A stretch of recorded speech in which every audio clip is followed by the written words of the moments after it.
Really good opponent, playing a team that's coming off a tough performance, which I know, personally speaking, when we don't play well, you have a lot of want to get back on the field feelings and get that out of your mouth. So I know they're going to be inspired, not that they wouldn't be anyway with it being an in-state game. But excited to play them. It's been oddly enough, 45-42 2 years in a row, with us winning one, them winning one. Kind of a weird score. Hopefully we don't give them that many points, but very good football team. Klaus has done a great job building a program there, and a lot of respect, and I know that they'll come in here and play hard. We're excited to play as well. It's been a good week, really good week of practice. And, excited for MJ. He's really practiced well. Yeah, I was going to say, how's he really done this week? Really good. Yeah. I mean, it's not just like what he knows, but how he interacts and his positivity, his energy. It's been impressive to watch. What is the difference in MJ's practice reps, say, in September compared to what he's had to go through the last 10 days?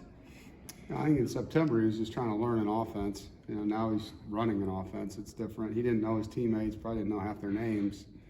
He got here in the summer. So he's one of many now, whereas before he was kind of like, all right, who's that guy again? And what's that mean? What's that play? What coverage are you talking about? Now he knows, he sees. The thing that impresses you the most about him is he's very, very coachable. Like, you tell him something, he can transition from a conversation to the next play, and that's awesome at that position to have. He said yesterday that he's been more vocal in practice. Has that been noticeable to you guys? Yeah, I mean, I told him last week, like, you got an opportunity to make this yours, go out there and, I'm not going to use the words I said, but, go out there and make it yours, and he did. And I told him, I'm proud of you, man. Now just take it to the next level. Like, it's your group. Let them know what you expect, and they'll follow you. And he's done that. How much importance has been placed on sustaining what you guys did offensively in the fourth quarter? Sure. Well, obviously we want to do that. I think there's like this feeling that we wanted to not score touchdowns for 10 quarters. That's not the case. So we want to be in the end zone. We feel like for 2 weeks there, it was tough. I mean, you lose your quarterback, you go play in a very tough environment. You couldn't hear anything up there, so it made it difficult, regardless of who was playing the position. And then we figured out who our guy was, and he sparked us and got it going. So hope to build on that fourth quarter performance. Hope to bring that, obviously into this game. And we've been able to expand the offense a little bit since then. So, each week it'll grow now that we know who we're playing with. Dave, something I was told, but seeking clarification from you. Was Kurt Roper calling plays in the second half on Thursday? No. Okay. Was Tim back the whole time? Yeah, Kurt signals. Yeah, and he does tell people what the play is, but Tim calls the play, so that's erroneous. Glad I asked.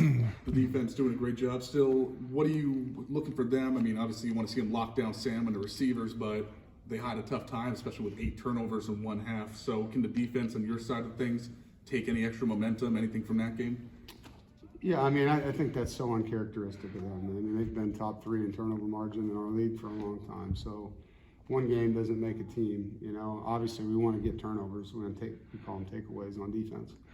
And that's part of what we thrive for each week is 2 or more, really 3 when you're playing a team that'll have this many plays in the game potentially. So anytime we can punch a ball out or strip a football or tip a ball that creates a pick or go up and get one, we know that sets up our offense. And that complementary football is what it's all about. Like, that's how you win games, is setting up the other side of the ball. How good was it to see the defense be able to finish some of those sacks off this past weekend? Yeah, it's big to get that pressure. I think, it's a momentum play for one. Hitting the quarterback's great, but when it's not a 7-yard loss or a 10-yard loss or a fumble that comes out, those are big plays. And we were able to get to the quarterback last year, and there was a few times we were that close, and so we need to be able to continue to keep that pressure on and not make it easy for Hartman. He's a really good player. Now that you know that MJ is QB1, do you try and simplify the offense at all to keep things easier on him, or do you go full speed ahead? Yeah, no, I mean, we're going to do what he's capable of, but you saw in the fourth quarter we were running our offense, so it's more of what do we have that fits how we want to attack the opponent we're playing. Are they a man team? Are they a zone team? What do they do in their front? What are their pressures? What fits that is easy for him to see, and making sure that we're running plays that fit the quarterback. It's not about simplifying because of him. It's about giving him the best plan to be successful. MJ said yesterday he had to make sure he's running the victory formation correctly late in the game. Yeah, so we're burning timeouts at the end of the half and the end of the game. Just, you know, he's young, and we wanted to make sure he knew exactly how to handle those moments.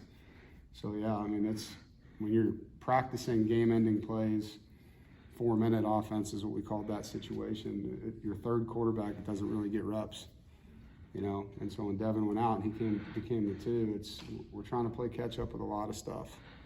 How big is defensive discipline going to be, lanes and things like that, Yeah. mesh point, things like that with Wake Forest?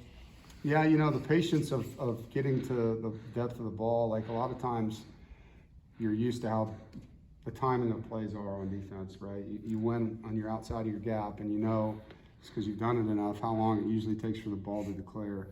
With them, that's not the case. You have to really be patient. You have to get off of blocks. You have to get to the level of the ball, or it will end up spilling out into your gap or bouncing out into your gap.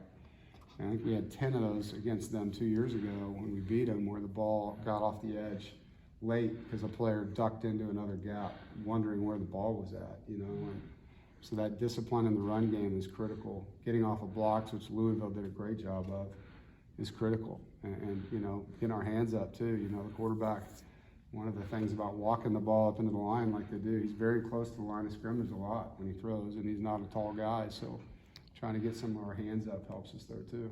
Is there any other team like that, or are they unique in that? No, they're unique. I mean, I haven't seen another team do that the way they do. You know, everyone has the zone read where you're reading a safety or a backer or a defensive end, or a counter or power, whatever it may be. But the way they walk the ball up into the line is very different. Is that good, guys?